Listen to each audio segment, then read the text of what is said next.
Right, here we are. First day back, I suppose. It kind of feels like, doesn't it? How is the feeling? Because everything feels quite new around here.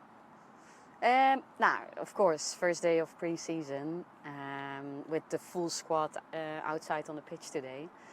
And the first team meeting, talking about our season ambition and who we want to be. It's been a great day, and of course I'm very excited. Yeah. How does it feel? It feels odd coming here. I haven't been shouted at by Katie McCabe or given a big hug by Beth Mead. There is a different feeling here today. Yeah, you'll get them at some point, just not True. around Arsenal. Yeah, of course, they are legends of the club on what they've done for Arsenal, and for me it was a pleasure working with them as well. In both of them there's so much football intelligence, and learned from them, and I think Katie with her leadership, her vocality on the pitch, same with Beth, very energetic, vocal on the pitch. Of course we'll miss that,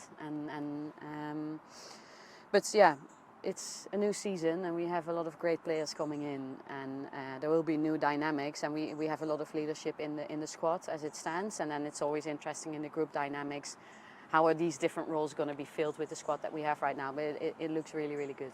The decision to sort of transform the squad, to move on from certain players, to kind of maybe get a bit younger, was taken some months ago. Was there any kind of nerves about sort of the process whilst you were going through it, especially at the end of the season when your team was playing well? Yeah. Nerves, I don't know what word I would use, but you're always, because it's decisions for the player, for the team, for the club, and you want to make sure that for all parties involved the decisions are right. So of course there's been a lot of thinking going into these decisions. If I would say it's made me nervous, I don't think so. But yeah, I'm just really happy with Beth and Katie, the way they've ended their Arsenal time, because I think they've been playing on a really high level and have been really important for us. Likewise for Laia Codina, Vic Belova. Manuela was, of course, unfortunately out with an injury. But all these players hopefully feel like the end of their Arsenal time has been positive. But you haven't. Lots of clubs, I suppose, when they were sort of going out and starting a new structure, would have gone out and probably signed a load of young players. But you've signed quite a few players at their peak, or certainly sort of hoping to be at that peak. Was that a conscious decision? Yeah. So of course, there's a lot of different factors that we look at when we go and recruit and build a team that we think can be most successful for us. They need to be good fits for us. So.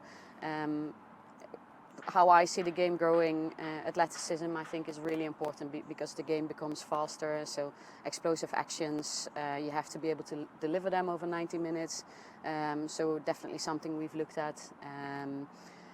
You have to be able to play the Arsenal way, and that's dominating the ball, so that's important qualities. Then about the group dynamics, what kind of personalities and characters do we bring into the group, what do we need, how are things going to fit together. So yeah, there's been a lot of work and there's a lot of factors that play in, but yeah, we also look at age is one of them, what's the best balance for us, but it's not something that we focus on, because if you look at another example, Kim Little for example, she's 35, 36 and she's just performing at such a high level, so it is something we look at, and it's important for the here and now and for the future to do the right things. But yeah, I'm really happy that we recruited players in their peak ages, peak times of their careers, and they want to do that and be at their peaks at Arsenal. So I'm so happy they chose us and we chose them as well. And then we have some really good young talents coming in.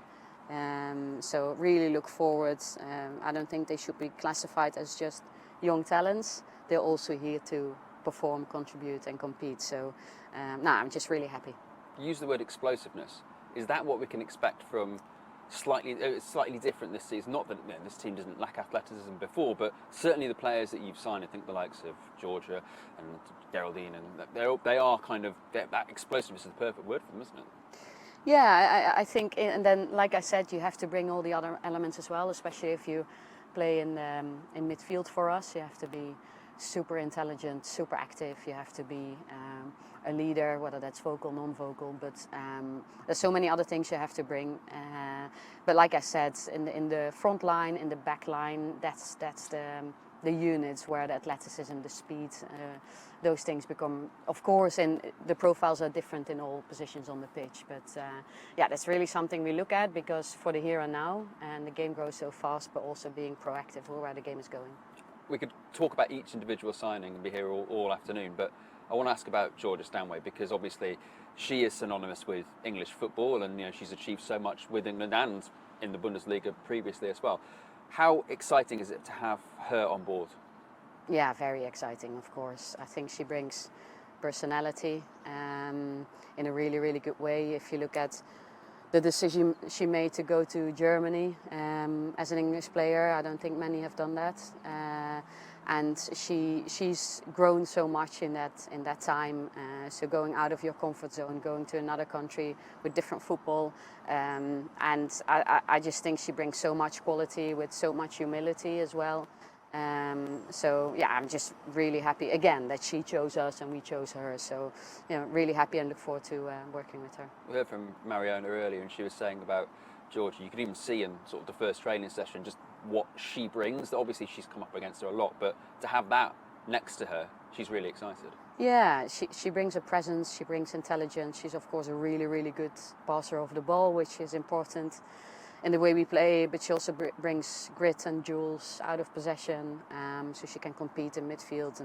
And I think I really look forward, that's one of the things I look forward to most this pre-season, is to see how the players are going to connect with each other and how they bring out each other's strengths. So you have this idea in your head, you visualize it, but it's so nice that we're actually here now and see it happen. Yeah, is this a coach's dream? You've got all your new players in.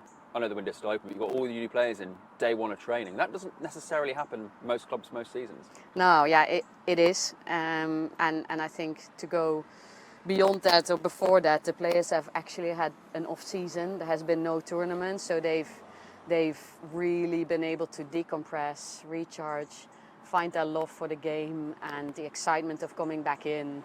That I think that's the starting point.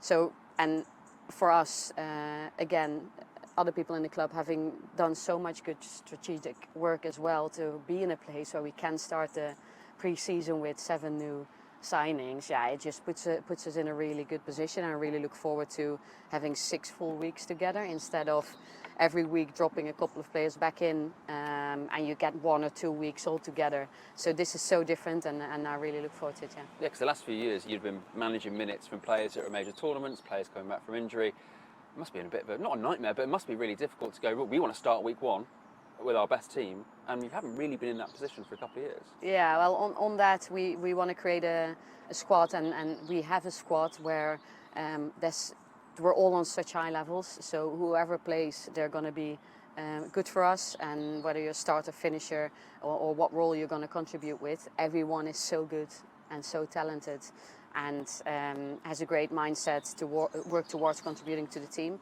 So that's going to be key. So, but yeah, of course, and it's really good for us. This was the moment to make some changes in the team as well, because we knew that there was going to be a full pre-season with the whole squad together. So if you're going to make changes, this was the perfect timing, because if you're going to do it where you in a tournament year and everyone's dropping back in, then it's going to be harder to bring the team all together.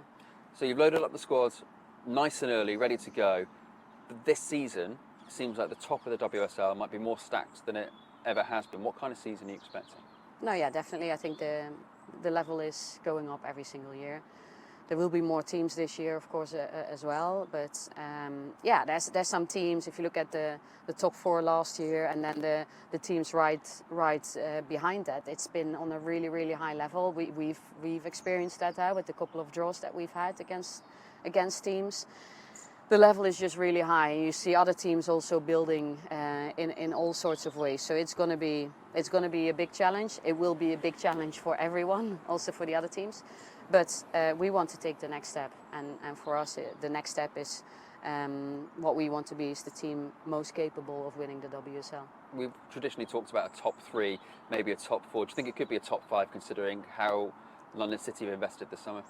Yeah, top 5, top 6. I think there might be some more of a closeness towards the 4.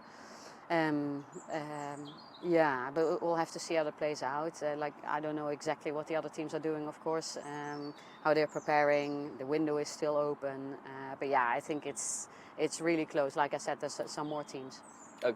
Manchester City won the league with 55 points last season. Kind of feels like it might be another one of those seasons where 3-4 defeats and you can still win the league. Yeah, that also because there's more teams in the league this year. But yeah, I think it's very competitive. We had one big score line at home at the Emirates, but you don't see big score lines as much anymore, and I think they will decrease. They will still be there, but yeah, every game is going to be hard, I think, in the WSL. So. You had your goals meeting today. What was that goal? What are the goals? What's the express intention that's been set out for the season? Yeah, like I just said, we want to be the team most capable of winning the WSL, and we want to take the next step. And we think there was a lot of good things last year, especially second half of the season. There was a lot of things on a really high level. Our football, the results, the group, the way we collaborate. So a lot of things really good, but we didn't win. So for us, it's the next step, and you can choose to say it or not say it. We choose to say it because that's what we're going after. And like you said, the last 2 seasons have ended fantastically. So this season, is it about getting the first 6-7 games right and just going out there like you fired out of a cannon? Yeah, and then enduring the season. So we can't afford the 6 draws that we had last season. So and we're very, very aware of that. So we're doing all the work we think we need to do to be able to be in a better position football-wise, as a group, the cohesion in the group, game management, the situations, and all things that play into it. So we're doing everything we can. Well, you can tell the vibe around here today. Everybody is bought in. Everybody is excited about the start of the season. So, yeah, I'm really excited to see you guys in action. Thank you. Me too.